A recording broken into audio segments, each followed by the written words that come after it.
సంక్రాంతి పండగ సంబరాలు తెచ్చింది ఏలేలో ఎన్నియాల తుమ్మెదాల రవళిలో రాగాల గొబ్బిళ్ళో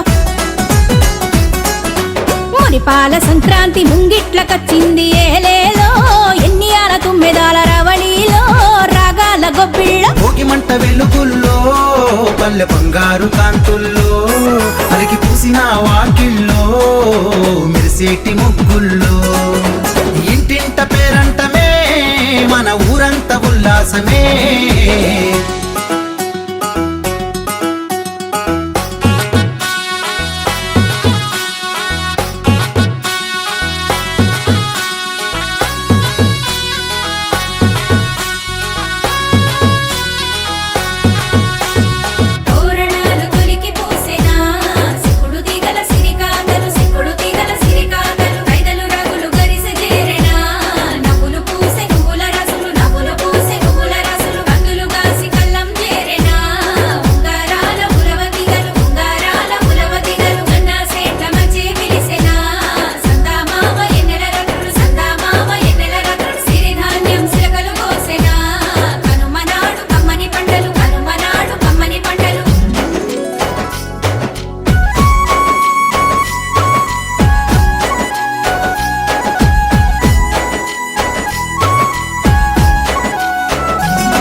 వింత రైతు ముఖములో ఆనందాలే పుడమి తల్లి కరుణిస్తే పచ్చని పైరుల చూసి మా కనుల పండుగ ప్రతిరోజే దంపుడు రోకళ్ళతో కుదురులు కొత్తలు వెట్టంగా జగిలి మీద సకినాలు పోసి బూరెలు వండంగా నువ్వులు దంచంగా బెల్లం పులగం వండంగా పాలకుండల పొంగుల్లో పాశం ఉడకంగా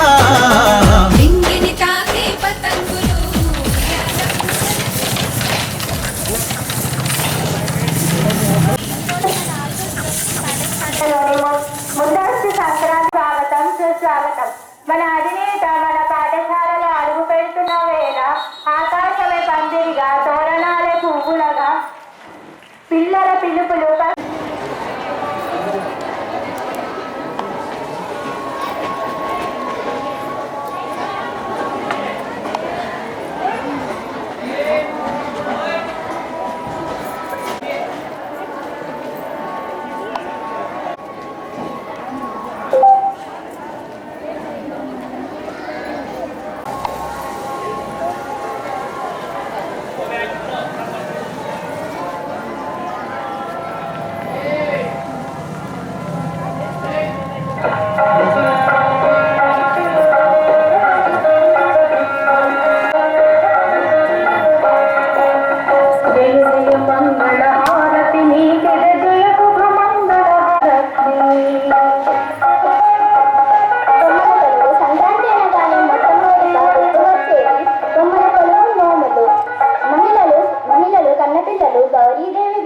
గౌరీదేవిని పూజిస్తూ అందమైన బొమ్మలతో కొలువు పెట్టి ఇరుగు పొరుగు వారిని పిలిచి పసుపు కుంకుమనిచ్చి నోములు పంచుతూ బొమ్మల కొలువును ప్రదర్శన చేస్తారు. చూస్తూ ముంగిళ్లలో ఉన్న అందాల ముగ్గులను గొబ్బిలను తిలకిస్తూ భోగి మంటలు వేస్తూ భోగి స్నానాలు ఆచరించి పిల్లలకు భోగి పండ్లు కోసే ఆచారం ఉన్నది. మన చైర్మన్ సార్ ఆశీర్వాదం కోసం పిల్లలు తమకు భోగి పనులు పోయాలని ఎదురు చూశారు. పిల్లలు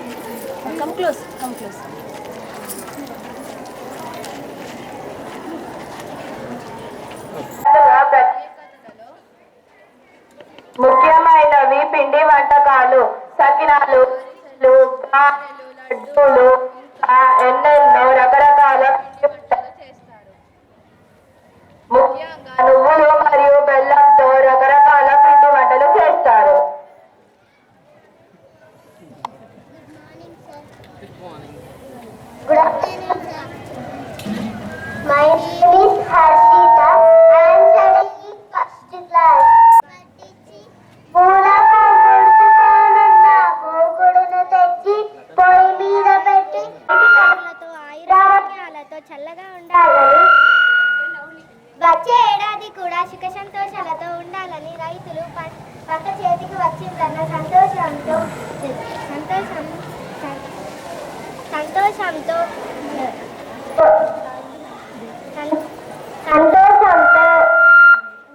కదా మన ఆల్గోల్ శివవేణి పాఠశాలలో తీపి తీపి అక్షరాలు నేర్చుకుంటూ చక్కగా చదువుకోవాలని మన చైర్మన్ సార్ తమ సుమధుర హస్తాలతో పొంగలిని చేస్తున్నారు.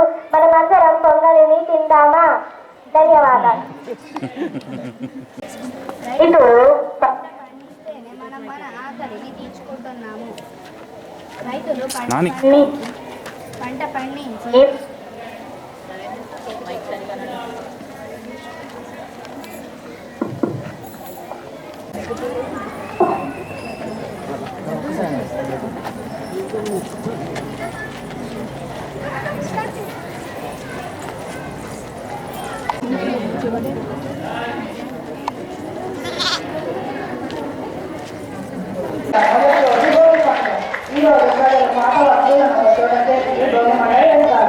తల్లికి వెళ్ళడానికి ముందు మంచిని పెంచుకోవడానికి గోధుమలు నాట్యం చేస్తూ మనం పెంచుకోవాలి.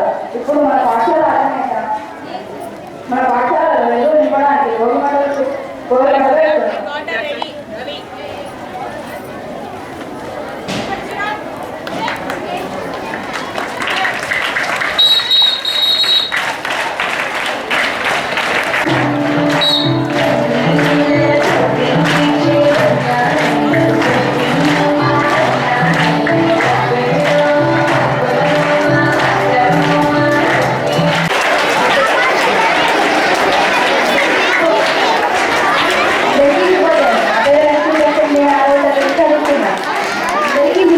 సంక్రాంతి శుభాకాంక్షలు. ఈరోజు నేను మీకు సంక్రాంతి పండుగ గురించి చెప్పబోతున్నాను. సంక్రాంతి పండుగ అనగా సూర్యుడు ధనుస్సు రాశి నుండి మకర రాశిలోకి రావడాన్ని సంక్రమణం అంటారు. దీనినే సంక్రాంతి పండుగగా పిలుస్తున్నారు. మకర సంక్రాంతి లేదా సంక్రాంతి భారతదేశంలోని హిందూ పండుగలలో అత్యంత ప్రాముఖ్యమైన పండుగగా నిలిచింది. ప్రతి సంవత్సరం జనవరి 14 లేదా 15వ తేదీన సంక్రాంతి పండుగ జరుపుకుంటారు. ఈ పండుగను ఆంధ్రప్రదేశ్, తెలంగాణ, తమిళనాడు రాష్ట్రాలలో ప్రముఖంగా జరుపుకుంటారు. ఈ సంక్రాంతి పండుగను 3 రోజుల పాటు రెండవ రోజు పొంగలి పిండి వంటలతో, దేవుళ్ళ పూజలతో, మూడవ రోజు గోధుమ పూజలతో, అలాగే మాంసాహారులకు మంచి కూరలతో 3 రోజుల పండుగ సమయం కాబట్టి తమను భోగ భాగ్యాలతో ఇలానే ఇష్టమని కోరుకుంటూ ధాన్యం, పాలు కలిపి వండిన నైవేద్యంతో ఇంద్రుడిని, విష్ణువును పూజిస్తారు. అలాగే చలికాలంలో శరీరం చలికి తట్టుకోరు కాబట్టి సకినాలలో నువ్వులు వేసి చేస్తారు.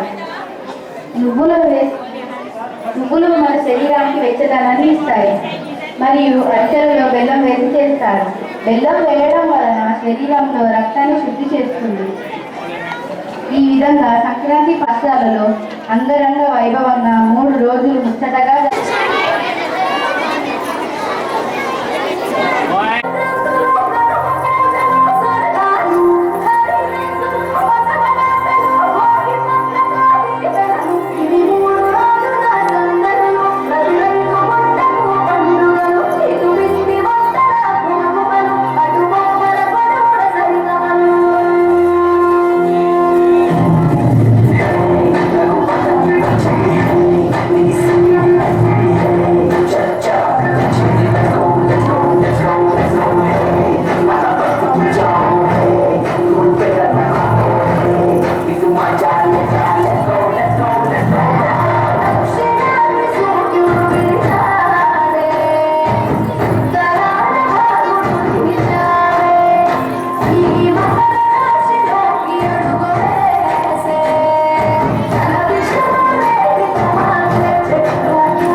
ఇది తాతయ్య గౌరి మండల సంగతి. అదా చెబుతా విను. చెప్పండి తాతయ్య. రోజుల పండుగ సూర్యుడు ధనస్సు రాశి నుండి మకర రాశిలోకి రావడాన్ని సంక్రమణం అంటారు. భోగి నాడు ప్రజలందరూ వారి పాత పనికిరాని దుస్తులను ఒక చోట వేసి వాటికి నిప్పు పెడతారు. దాని అర్థం ఏమిటి తాతయ్య? దాని అర్థం ఏమిటంటే మనం మనలో ఉన్న చెడుని తొలగించుకొని మంచిని పెంచుకోవడానికి పూజ చేయడంతో ఈ పండుగ ప్రారంభమవుతుంది. మనం ప్రొద్దున లేవగానే ఈ ముగ్గును చూస్తే ఎంత ఆనందంగా ఉంటుందో. సంక్రాంతి పండుగ శుభాకాంక్షలు తాతయ్య గారు. మీకు కూడా సంక్రాంతి శుభాకాంక్షలు తల్లి. ధన్యవాదాలు తాతయ్య గారు. రోగులు రోగులు అమ్మ పలుకు జగదాంబ పలుకు పిల్ల పాపతో సుఖం ఉంటుంది. ఓ చెల్లమ్మ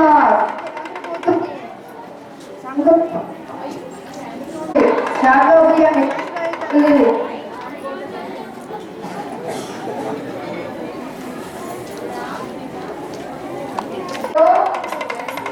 తాతయ్య ఎవరు తాతయ్య? ఆయన మరుపును పట్టుకొని తిరుగుతున్నారు.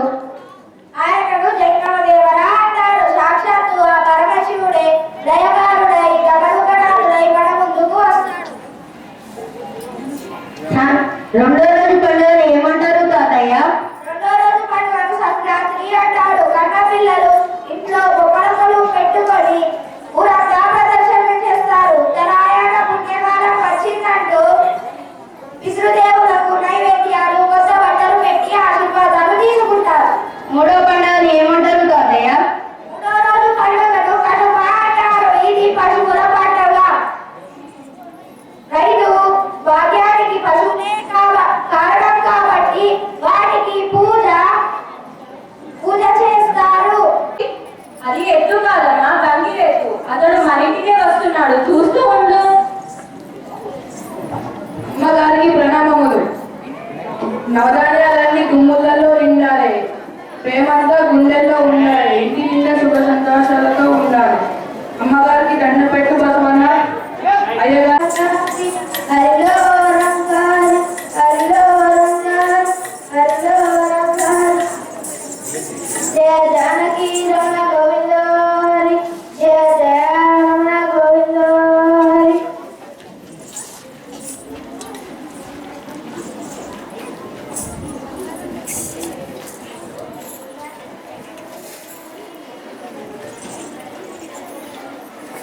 శివం శ్రీరామ రక్ష సకల దేవతల రక్ష ఆయురారోగ్యాలతో భోగ భాగాలతో ప్రతి వ్యక్తిలోనూ పరమాత్ముడు ఉంటాడు. మన దగ్గర ఉన్నది 10 మందికి పెట్టాలి. దాన ధర్మాలు చేయాలి. స్వార్థం విడిచి బతకాలి.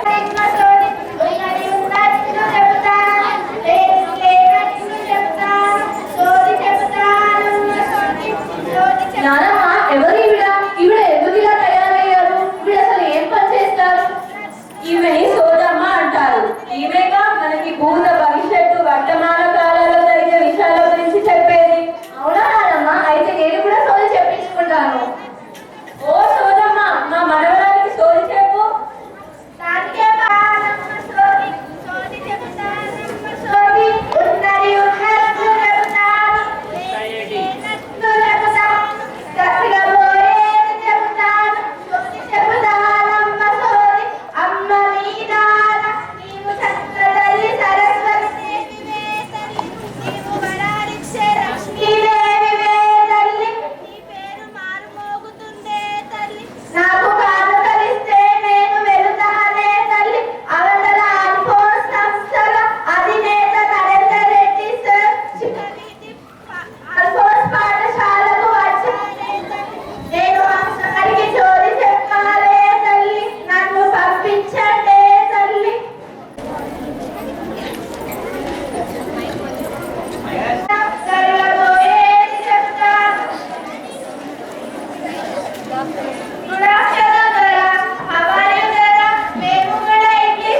Singapore, Japan, Malaysia, Australia, Africa నుండి అందరూ వచ్చిండ్రు. వీరికి ఇంటి సరిపోలని చెరువుల బియ్యం పోసి కింద పెట్టిన చింతాకుస్తలేసి ఇద్దరికి ఇటు చొప్పున అస్సులో పట్టిస్తే భద్రంగా నిర్మాణించాడు. వీళ్ళందరినీ చూస్తే పెళ్లి వచ్చినట్టున్నాను, కానీ అన్నాలో ఇంకా పేరు మాత్రం కూడా లేదు.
ఈరోజు ఇక్కడ అల్ఫోర్స్ జగిత్యాలలో మరి చాలా అంగరంగ వైభవంగా సంక్రాంతి సంబరాలు జరుగుతున్నాయి.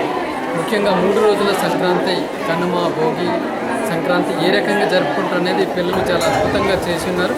మరి ముఖ్యంగా గ్రామాన్ని తలపించే విధంగా జనరల్లీ సంక్రాంతి పండుగ అంటే అది మరి ముఖ్యంగా రైతుల పండుగ, గ్రామాల్లో చాలా గ్రాండ్గా ఇక్కడ ప్రతిదీ కూడా చాలా కళ్ళకద్దినట్టుగా మరి పిల్లలు చాలా అద్భుతంగా చేసి ఉన్నారు. I hats off to all the children and teachers also behind them. ఇది మన సంస్కృతి సంప్రదాయాలను ఈ నేటి యువతరానికి తెలియజెప్పడమే మా యొక్క ముఖ్య ఉద్దేశం. ఎందుకంటే మరి నేటి బాలురే రేపటి భావి భారత పౌరులు కాబట్టి మరి మన భారతీయ సంస్కృతి, తర్వాత మన గొప్పతనం ఇవన్నీ కూడా చాటి చెప్పే విధంగా ఈరోజు మరి సంక్రాంతి సంబరాలు జరిగింది. మరి పిల్లలు చదువుతో పాటుగా మరి పలు కార్యక్రమాల్లో హిందూ, ముస్లిం, క్రిస్టియన్ అనేది సంబంధం లేకుండా ప్రతి పండగను కూడా దాని వెనకాల ఉన్న హిస్టరీని తెలుసుకొని మరి తల్లిదండ్రులతో చాలా చక్కగా పాల్పంచుకుంటున్నారు. ఇవాళ మరి సెల్ ఫోన్లు ఇవన్నీ వచ్చిన తర్వాత వాటిని పక్కన పెట్టాలి అంటే పిల్లలకి ఏదో ఒక దాంట్లో మనం ముందు చూపించాలి. ఆ రకంగా ఆల్ఫోర్స్ ముందుకు వెళ్తున్నది. మరి ముఖ్యంగా తెలంగాణ రాష్ట్రంలో ఈ కొత్త ప్రభుత్వం ఎన్నో కొత్త ప్రణాళికలతోటి, పథకాలతోటి ముందుకు సాగిపోతున్న ఈ తరుణంలో మరి తప్పకుండా ఈ తెలంగాణ రాష్ట్రం భారతదేశంలోనే అగ్రగామిగా ఉంటుంది అని చెప్పేసి కోరుకుంటూ మరి ఈ పిల్లలు కూడా మరి నిజానికి ఈ భారతదేశం మనం ఏ రకంగా ప్రపంచ దేశాలను ఇవాళ మన వైపు తిప్పుకునే విధంగా చూస్తూనే ఉన్నాం. జనవరి 22 మరి అయోధ్యలో ఈ శ్రీరామచంద్రుడి యొక్క విగ్రహ ప్రతిష్ట మరి ఎంత గొప్పగా ఘనంగా జరుగుతుంది అంటే ప్రపంచ దేశాలన్నీ కూడా ఎదురు చూస్తుంది. దాంతో మనకు అర్థమవుతుంది మన సంస్కృతి ఎంత గొప్పది అన్నది. కాబట్టి ఈ రకంగా ఒక్కొక్కటిగా మనం అధిగమిస్తూ మన సెంట్రల్ గవర్నమెంట్ కూడా మన భారత కీర్తి ప్రతిష్టలను ఇనుమడింపజేసే విధంగా వెళ్తుంది. ఇవాళ జనవరి 1 రోజు C-58 రాకెట్ లాంచింగ్ను మనం చూసుకున్నట్లయితే అది ఒక సర్ప్రైజ్ గిఫ్ట్ జనవరి 1 రోజు. ఈ రకంగా మరి భారతీయ సైంటిస్టులు సైన్స్ అండ్ టెక్నాలజీలో అద్భుతమైన ప్రతిభ కనబరుస్తూ ముందుకు దూసుకుని వెళ్తుంది.